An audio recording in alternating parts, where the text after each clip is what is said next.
नमस्ते। चर्चा में आपका स्वागत है। मैं हूं शिव मिश्रा और आप देख रहे हैं हम हिंदुस्तानी। मोहन भागवत के एक बयान ने हिंदुओं के एक बड़े हलके में चर्चा गरमा दी है और यह बयान उनका ब्राह्मणों पर था जब उन्होंने संत शिरोमणि रविदास जयंती पर भाषण करते हुए जाति प्रथा के लिए पंडितों को जिम्मेदार ठहराया था और यह भी कहा था कि आज हिंदू समाज के लिए खतरा है, लेकिन कोई ब्राह्मण ये आपको नहीं बता सकता है। और इसके बाद सोशल मीडिया में गर्मा गर्म बहस छिड़ गई और मोहन भागवत के विरुद्ध एक अभियान शुरू हो गया। आनंद फानन में संघ ने सफाई दी और ANI जो समाचार एजेंसी है उसने मोहन भागवत के बारे में, इस बयान के बारे में खास तौर से जो ट्वीट किया था उसको हटा दिया और कहा कि शायद यह हिंदी रूपांतर की गड़बड़ी है क्योंकि उनका भाषण मराठी में था। लेकिन मराठी पत्रकार भी वहाँ पर थे और वो हिंदी समाचार पत्रों के लिए भी काम करते हैं जिसमें नवभारत टाइम्स आदि थे, उनके रिपोर्टर भी थे और सबकी ट्रांसलेशन में हिंदी अनुवाद में गलती होगी, इसकी संभावना थोड़ा कम है। लेकिन जो भी हो, अच्छा होता कि ये क्लैरिफिकेशन दिया जाता कि उनका उद्देश्य यह नहीं था, लेकिन ये बहुत दाएं बाएं से क्लैरिफिकेशन दिया गया कि पंडित का अर्थ विद्वान से है, ब्राह्मणों से नहीं है। अगर मोहन भागवत का मतलब पंडित से, विद्वानों से था तो फिर जाति प्रथा, वर्ण व्यवस्था विद्वानों ने अगर बनाई है तो फिर तो कोई शिकायत की बात नहीं है। तो विद्वानों से क्या शिकायत है? और अगर जाति व्यवस्था वाकई ब्राह्मणों ने बनाई है तो फिर ब्राह्मणों की जात किसने बनाई? कुछ ऐसे प्रश्न हैं जो बहुत अनसुलझे से हैं। लोगों ने कहा कि मोहन भागवत ने अपने आप को स्वामी प्रसाद मौर्य और चंद्रशेखर यादव के बराबर लाकर खड़ा कर दिया है। इस बात में शायद पूरी सच्चाई ना हो, लेकिन ब्राह्मण समुदाय में आक्रोश फैला और उस आक्रोश के कारण बहुत सारे जो स्टैटिस्टिक्स हैं, जो बहुत सारे आंकड़े हैं वो सामने आ गए और ब्राह्मण वर्ग ने ये महसूस किया शिद्दत के साथ कि उनके साथ कितना सौतेला व्यवहार किया जा रहा है आज़ादी के बाद से। और धीरे धीरे उनकी हालत इतनी ख़राब हो गई है कि जिस पर चर्चा भी नहीं हो सकती। ऐसे में जबकि जातियों के आधार पर, धार्मिक समुदायों के आधार पर तरह तरह की सुविधाएं दी जा रही हैं, तरह तरह की योजनाएं बनाई जा रही हैं, ये वर्ग बहुत ही उपेक्षित महसूस कर रहा है। और यही वर्ग नहीं, इसके साथ में उच्च वर्ग की कथित रूप से जो और जातियां हैं, सारी की स्थिति लगभग यही है। लेकिन भारत में तो इसमें कोई शोध हुआ नहीं और हो भी नहीं सकता, क्योंकि बहुदलीय प्रणाली का जो राजनीतिक व्यवस्था है हम लोगों के यहाँ, उसमें वोट बैंक के व्यवसायी हैं सभी राजनीतिक दल। और ऐसे वोट बैंक व्यवसायियों के देश में किसी विशेष, किसी पर्टिकुलर कास्ट पर बिना भेदभाव किए कोई शोध हो, कोई चिंतन हो, संभव नहीं, क्योंकि ऐसे देश में बिना राजनीतिक नफा नुकसान के कोई काम नहीं होता। ऐसे में एक रिपोर्ट बहुत प्रासंगिक हो जाती है और ये रिपोर्ट किसी भारतवासी ने नहीं, किसी ब्राह्मण ने नहीं, किसी क्षत्रिय ने नहीं, किसी बनिया ने नहीं, किसी शूद्र ने नहीं बनाई है। ये रिपोर्ट एक फ्रांसीसी पत्रकार, उनका नाम है फ्रैंकोइस ट्विटर, उन्होंने 2019 में तब बनाई थी जब ट्विटर के टीम के कई लोग भारत में आए थे और भारत के पत्रकारिता जगत के स्तंभ माने जाने वाले और तथाकथित एक्टिविस्ट, उन लोगों ने फोटो खिंचवाई थी और ऐसा इंप्रेशन दिया था कि जो भारत की जाति व्यवस्था है उसमें भी रंग भेद की नीति बरकरार है और ये रंग भेद, जो नस्ल भेद है, वो कोई और नहीं, ब्राह्मणों के द्वारा ही किया जा रहा है। फ्रांसिस गोइटर की जो रिपोर्ट है उसका शीर्षक उन्होंने दिया, Dalits as Brahmins and the Brahmins as Dalits. इनकी रिपोर्ट इनकी वेबसाइट पर उपलब्ध है, जिसका हम आपको डिटेल देंगे। और इस रिपोर्ट में उन्होंने आखिर में पूछा है कि क्या कल के ब्राह्मण और अन्य ऊंची जातियां आज के दलित बन रहे हैं? ये एक विदेशी पत्रकार हैं और उनको भारतीय सामाजिक संरचना, जाति व्यवस्था के बारे में बहुत अधिक नहीं मालूम है। उन्होंने जो भी पता किया यहाँ पे पता किया और इसके बाद कई राज्यों में उन्होंने अपना शोध किया। तो उनकी रिपोर्ट शुरू होती है ट्विटर के उसी फोटो से जिसमें रंग भेद की नीति और ब्राह्मणवादी व्यवस्था को भारत की दुर्दशा के लिए जिम्मेदार ठहराया था और आज भी इस ब्राह्मणवादी व्यवस्था को दलितों, पिछड़ों और अल्पसंख्यक समुदाय की दुर्दशा के लिए जिम्मेदार ठहराया गया था। तो इन्होंने लिखा है कि ऐसे समय में जब ट्विटर के जैक डोर्सी भारत की यात्रा पर थे तो ये तथाकथित ब्राह्मण प्रभुत्व और जिसे रंग भेद की नीति कहा जाता है, उनके साथ फोटो खिंचवाने वाले लोग उस रंगभेद की तो बात करते हैं, लेकिन उस समुदाय की जिसका नाम लेकर इस रंगभेद की वर्ण व्यवस्था की बात की जाती है उसकी दुर्दशा के बारे में कोई विचार नहीं करता।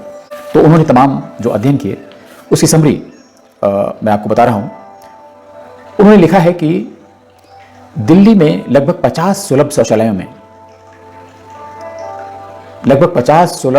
में प्रत्येक में से 5 और 6 ब्राह्मण कर्मचारी हैं और ये सफाई का काम करते हैं। और ये लोग अधिकांश ऐसे गांव से आए हुए हैं जहां पर ये जातिवाद का शिकार है। तमाम सारे ऐसे कानून हैं जहां पर तथाकथित पीड़ित और शोषित वर्ग इनके विरुद्ध एफआईआर करवा देता है और इन्हें परेशान होना पड़ता है। इसलिए ये पलायन करके रोजी रोटी की तलाश में दिल्ली आ गए थे और दिल्ली में जब कोई इनको काम नहीं मिला तो इन्होंने सुलभ शौचालय की सफाई करने का काम शुरू कर दिया। ये लिखते हैं कि दिल्ली के रेलवे स्टेशन पर बहुत सारे कुली ब्राह्मण परिवारों से हैं और इसमें बहुत सारे बिहार और पूर्वी उत्तर प्रदेश के हैं। इन ब्राह्मण कुलियों से उन्होंने कहा कि हम गांव में कैसे रह सकते हैं। गांव में आजकल जितनी भी विकास की योजनाएं बन रही हैं उसमें जाति आधारित विकास व्यवस्था है। दलितों के उत्थान के लिए, पिछड़े वर्ग के उत्थान के लिए बहुत सारी योजनाएं बनाई जा रही हैं और इसमें हमें कोई आपत्ति नहीं है। और इसलिए गांव में उनके लिए तो कोई सुविधाएं हैं नहीं। स्वरों के बाड़े बनाने के लिए वित्तीय पोषण किया जाता है, योजनाएं आती हैं, सब्सिडी दी जाती है, लेकिन उनकी गायों को खरीदने के लिए, दुधारू पशुओं को खरीदने के लिए, गौशालाएं बनाने के लिए कोई ऐसी व्यवस्था नहीं है। और उनके पास चूंकि कोई रोजगार नहीं है तो फिर वो गांव छोड़कर यहाँ पर आ गए और क्या कर सकते हैं।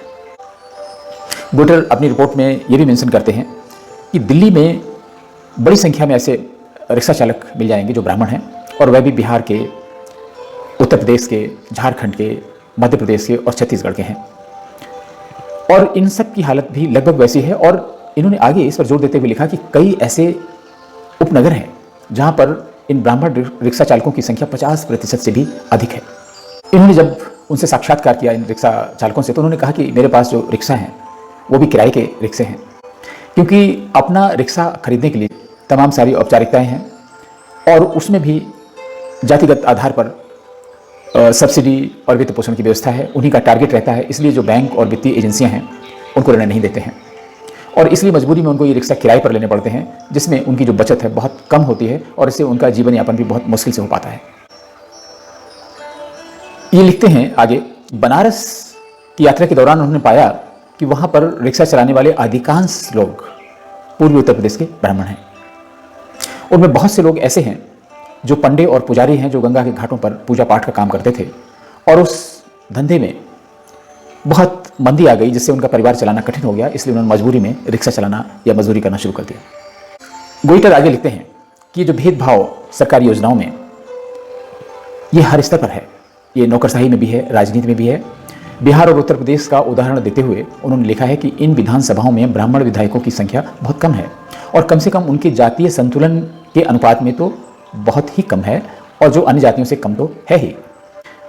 और उन्होंने लिखा है कि जो कश्मीरी पंडित किसी समय बहुत ही समृद्धि का जीवन जी रहे थे, उसमें से करीब 4 लाख ब्राह्मण आज अपने ही देश में शरणार्थी बनकर रह रहे हैं, अधिकांशतः दिल्ली में, जम्मू में, और उनके पास कोई साधन सुविधाएं नहीं हैं और वो बहुत ही अमानवीय यातनाएं भी सह रहे हैं। और ये आज से नहीं है, ऐसा सहते हुए उनको दशकों हो गए हैं। आप सोच सकते हैं कि भारत में क्या स्थिति है। गोइटर आगे प्रश्न करते हैं कि आपको अगर ये लगता है कि स्थिति सिर्फ उत्तर भारत में है तो ऐसा मत सोचिए, गलत है ये स्थिति पूरे भारत में है। उन्होंने आंध्र प्रदेश का उदाहरण देते हुए लिखा कि वहां पर 75% घरेलू नौकर और रसोइया ब्राह्मण है और ये स्थिति लगभग हर बड़े शहर में है। बम्बई, चेन्नई जैसे बड़े शहरों में भी ये स्थितियाँ हैं, बेंगलोर में भी यही स्थिति है। और उन्होंने एक किताब का इसमें जिक्र किया है स्पेशली। ये किताब चुप प्रकाशन द्वारा प्रकाशित है और जे राधाकृष्णन द्वारा लिखी गई है। इसमें बहुत सारा डेटा दिया गया, बहुत सारे आंकड़े हैं जिनसे ये पता चलता है कि प्रदेश में रहने वाले जो पुरोहित हैं वो सारे के सारे गरीबी की रेखा से नीचे जी रहे हैं, लेकिन उनकी सुध लेने वाला कोई भी नहीं है।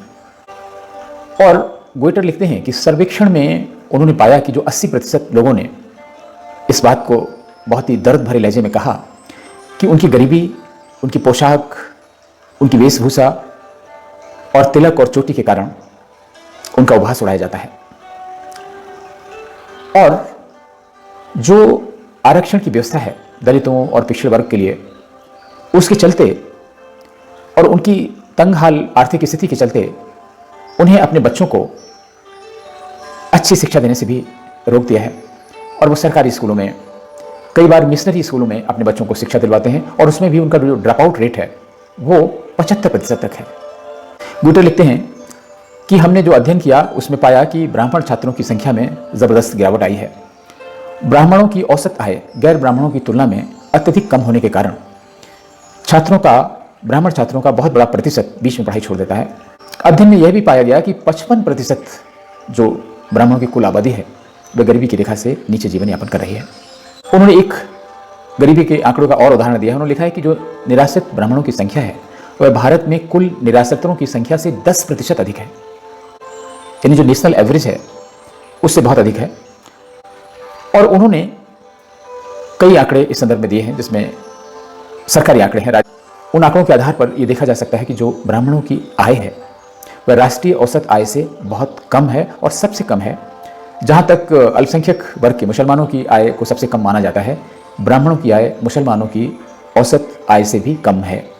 और यही कारण है कि भयावह गरीबी से कई ब्राह्मण शहरों को पलायन करने के लिए मजबूर हो जाते हैं, और जहाँ पर उनको बहुत ही अमानवीय स्थितियों से गुजरना पड़ता है और छोटे मोटे मजदूरी और अन्य ऐसे काम करने पड़ते हैं जो सहज रूप में आजकल कोई करना नहीं चाहता है। गुटर आगे बताते हैं कि शुरू में तो ब्राह्मणों का सरकारी नौकरियों में, कानून, चिकित्सा जैसे महत्वपूर्ण विभागों में काफ़ी वर्चस्व था और ये उसी को पसंद करते थे। धीरे धीरे जैसे जैसे आरक्षण की व्यवस्था लागू हुई और प्रभावी होती गई, ये वहाँ भी पिछड़ गए और आज वहाँ इनकी संख्या धीरे धीरे कम होती जा रही है। और ऐसी ऐसी दर्दनाक स्थितियाँ हैं जिनमें मात्र 10 रुपये, 15 रुपये, 20 रुपये प्रतिदिन की आय उनकी होती है। और वो लिखते हैं कि विभिन्न सरकारी आंकड़ों के अनुसार जो मंदिर हैं वहाँ पर औसतन 500 रुपये मासिक की पगार उनको मिलती है, और ऐसे में उनका गुजारा कैसे होता होगा। कभी कभी इन पुजारियों को जीवित रहने के लिए भिक्षावृत्ति भी करनी पड़ती है, भीख मांगनी पड़ती है। इस तरह का दर्दनाक जीवन है उनका। उन्होंने लिखा है कि ऐसे असंख्य उदाहरण हैं जहाँ पर वेद पाठ करने वाले इन ब्राह्मणों का उपहास उड़ाया जाता है। संस्कृत का अध्ययन करने वाले इन ब्राह्मणों की खिल्ली उड़ाई जाती है, और इसलिए वे वेद पाठ और संस्कृत पढ़ने से हिचकिचाते हैं और बचते हैं। ये शायद देश की प्राचीन संस्कृति पर हमला है।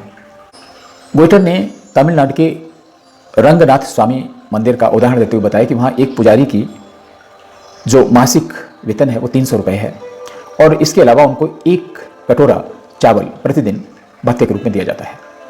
जबकि ये मंदिर सरकार के कब्जे में है, और वहाँ पर जो सरकारी कर्मचारी लगे हुए हैं उनका वेतन भत्ता बहुत अधिक है, और इसकी तुलना में इन पुजारियों की हालत बिल्कुल भिखारियों जैसी है, भिखारियों से भी बदतर है।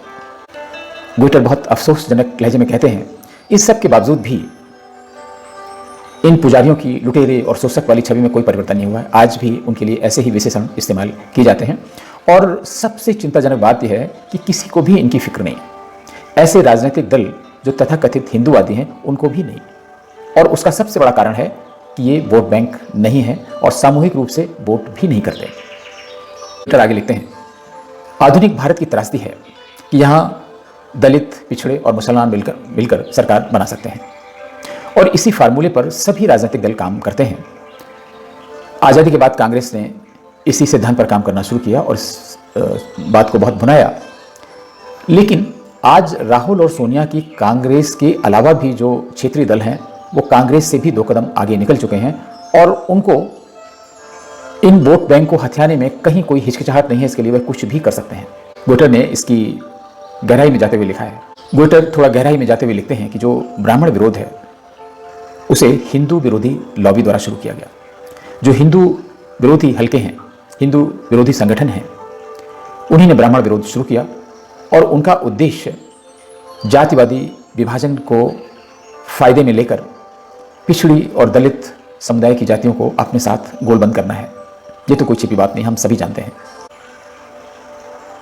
गोइटर अपनी रिपोर्ट में लिखते हैं कि केंद्र की भाजपा सरकार भी इन असहाय, निरीह और गरीब ब्राह्मणों की कोई मदद इसलिए नहीं कर रही है कि कहीं ऐसा ना हो कि उनकी धर्मनिरपेक्ष छवि पर दाग लगे या कोई कह दे कि ये पक्षपाती हैं। इसका नतीजा यह हो रहा है कि न केवल ब्राह्मण बल्कि ऐसी तथाकथित उच्च जातियां इतनी अमानवीय जीवन जी रही हैं और उनके लिए सरकार कुछ भी नहीं कर रही है। ये पीड़ित चुपचाप हैं, कोई आंदोलन नहीं करते। इनमें ब्राह्मण, क्षत्रिय, वैश्य, ऐसी कई जातियां होंगी। ये चुपचाप पीड़ित हैं, मीन्स खामोश हैं, कोई आंदोलन नहीं, कोई धरना प्रदर्शन नहीं करते हैं, सरकार को किसी संकट में नहीं डालते हैं। ये जो स्थिति है उच्च जातियों की, खासतौर से ब्राह्मणों की, इस स्थिति पर मार्क्सवादियों, मिशनरियों, मुसलमानों और अलगाववादियों और विभिन्न वर्गों के ईसाई तबकों में बहुत खुशी का माहौल है। अच्छा है, क्योंकि उनको लगता है कि जैसे ही ये तथाकथित उच्च कुलीन तबका टूट जाएगा, बाकी सब उनके साथ हो जाएंगे। ग्विटर स्पष्ट रूप से लिखते हैं कि जब भी कभी ब्राह्मणों पर हमला होता है तो ये हमला ब्राह्मणों पर नहीं होता है, ये हिंदुओं पर हमला होता है। और हिंदुओं को टारगेट करने के लिए ही वो ब्राह्मणों को टारगेट करते हैं। इसलिए इस योजना के पीछे षड्यंत्र आसानी से समझा जा सकता है। ग्विटर ने स्पष्ट लिखा है कि ट्विटर और फेसबुक अलग अलग नहीं हैं, इन दोनों का उद्देश्य एक ही है। इनके पास इस्लामोफोबिया के खिलाफ दिशा निर्देश हैं, लेकिन हिंदू फोबिया का ये भरपूर स्वागत करते हैं और उसे चलने देते हैं। इसलिए आप देख सकते हैं कि जो सोशल मीडिया है उसका बर्ताव भी हिंदुओं के प्रति और खासतौर से इन तथाकथित उच्च कुलीन जातियों के लिए सर्वथा भिन्न है।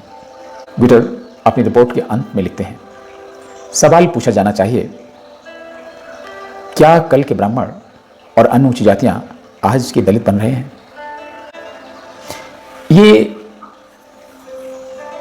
जो फ्रैंकोइस ग्विटर हैं, उनकी वेबसाइट पर एक लेख उपलब्ध है, रिपोर्ट उपलब्ध है, उसका हिंदी रूपांतर है, ये अंश उससे लिए गए हैं और आप इस वेबसाइट को देख लें। यहाँ पर जाकर इनकी जो इंग्लिश की रिपोर्ट है वो पढ़ी जा सकती है। ग्विटर की जो बातें हैं वो इतनी सटीक हैं। उन्होंने लिखा है कि लोग जानबूझकर चुपचाप हैं। उन्होंने भाजपा को भी इसमें शामिल किया, सारे राजनीतिक दलों को शामिल किया कि वो इसलिए खामोश हैं क्योंकि उनको कोई राजनीतिक फायदा नहीं हो रहा है। भारत में जो भी काम हो रहा है राजनीतिक फायदे के लिए हो रहा है।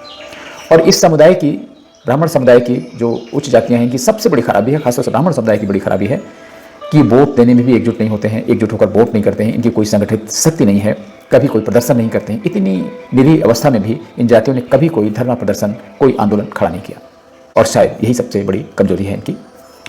और ग्विटर की रिपोर्ट के अनुसार इनकी खामोशी ही एक दिन इनको स्वतः समाप्त कर देगी भारत में, और फिर जो बचे हुए लोग हैं वो उन लोगों के साथ हो जाएंगे जिनका उद्देश्य ही हिंदू समुदाय को समाप्त करना है। नमस्ते। आप ग्विटर की रिपोर्ट को देखिए, समझिए और लोगों को सचेत करिए। फिर किसी ज्वलंत मुद्दे पर आपसे मुलाकात होगी। तब तक के लिए नमस्कार।